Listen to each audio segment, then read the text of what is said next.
या कार्यक्रमासाठी विशेष करून उपस्थित असलेले लोकसभेचे उमेदवार खासदार प्रतापरावजी जाधव, आमदार संजयजी रायमुलकर, होणारे खासदार बाबूरावजी कदम आणि आजच्या कार्यक्रमात समाज प्रबोधनकार ज्यांनी आपल्या कीर्तनाच्या माध्यमातून संदीपांजी गुंडे साहेब यांचं या ठिकाणी आगमन झालेलं आहे। सर्वांनी जोरदार टाळ्या वाजवून त्यांचं स्वागत या ठिकाणी करायचं आहे। बोला छत्रपती धर्मवीर आनंदीगे साहेबांचा।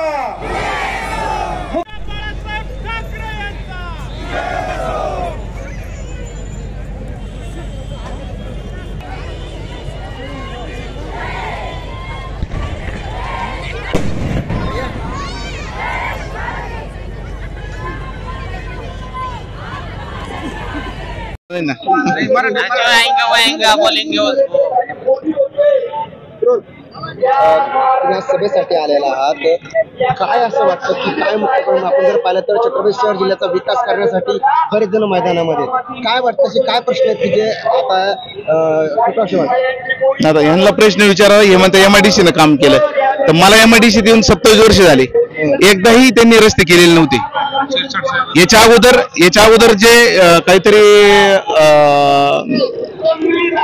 शिवसेनेचं सरकार होतं यांनी तुम्हाला काय म्हणायचं कोणाच्या ताब्यात नाही, याच्या अगोदर विकास आपला मंत्री कोण होतं ते यांनी सांगितलं बाबा MIDC मधले कोण रस्ते करतं आणि MIDC निवासी विभागामधले रस्ते कोण करतं असं तुम्हाला काय वाटतं की कुठला नेता करतो? MIDCच करते। पहिल्यांदा खर्च केला ना, कुठली नगर परिषद करत नाही, ग्रामपंचायत करत नाही, मला नाही वाटत कुठल्याही नेत्याने केलेलं नाही, कुठल्या आमदारने केलं, खासदारने केलं। हे जे रस्त्याचं जे काम चालू आहे ते MIDCच चालू आहे।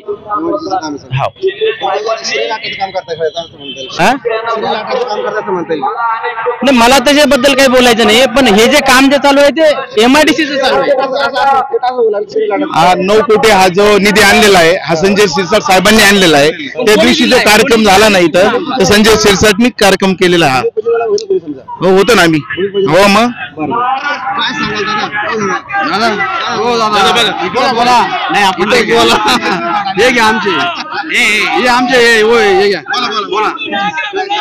आमचे मेन प्रश्न फक्त पाणी आणि रोड। आम्हाला आजपर्यंत पाणीच भेटलं नाही। आम्ही महानगरला राहतो ना, पप्पा 6 दिवसाला कुठे 1000 1500 एक हप्त्यापर्यंत, हप्त्यातून 2दा येतं, कधी एकदा येतं। पाण्याची समस्या कुणी जरी आलं तर पहिलं पाण्याचा प्रश्न मिटायला पाहिजे होतं खरे साहेबांकडनं, कारण 20 वर्ष सत्ता दिली त्यांना। आमचं बाकी काय म्हणणं नाही, पण कमीत कमी पाणी महत्वाचं आहे। मला सांगा 20 वर्ष खासदार होते का नाही? खाली आपलं ग्राउंड लेवल आपल्याला काय माहित नाही, पण रिस्पॉन्सिबल तुम्ही येत नाही आम्ही तुम्हालाच म्हणणार। चंद्रकांत खैरे म्हणतात माझ्या गाडीत बसता मी तुम्हाला विकास दाखवतो। पाणी रोज भेटत नाही, आज याच्यापेक्षा कुठे जायची गरज काय? कुठे जाण्याची गरजच नाही ना सर, कशाला दाखवायची गरज आहे? काही गरजच नाही। तर पूर्ण मोठा प्रश्न पाण्याचा औरंगाबादला, एवढं मोठं जायकवाडी धरण जवळ असताना आज औरंगाबादच्या लोकांना पाणी प्यायला नाही। इकडं हप्त्यातून 2दा पाणी येतं इकडं शेडकोमध्ये। तसंच झालंय ना, जवळ असताना आपल्याला पाणी नाही औरंगाबाद घरांना, एवढं मोठं धरण असताना सुद्धा।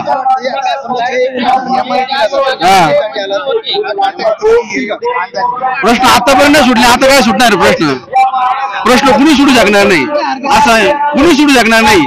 हे सगळे नेते असेच आहेत, एकही कामाचा नेते नाही झाला। आता आलो आम्ही, बघू आता इथून पुढे काय करायचं काय नाही, जे येतील त्याच्यात बघू आपण। आता नेत्याने काम करायला पाहिजे, एवढं मोठं धरण जवळ आहे, कमीत कमी व्यवस्था करायला पाहिजे। अख्ख्या औरंगाबाद मध्ये किती आमदार कमी पडले, कार्यकर्ते कमी पडले, कार्यकर्त्यांना एवढं धरणाजवळ असताना पाणी आणता येत नाही।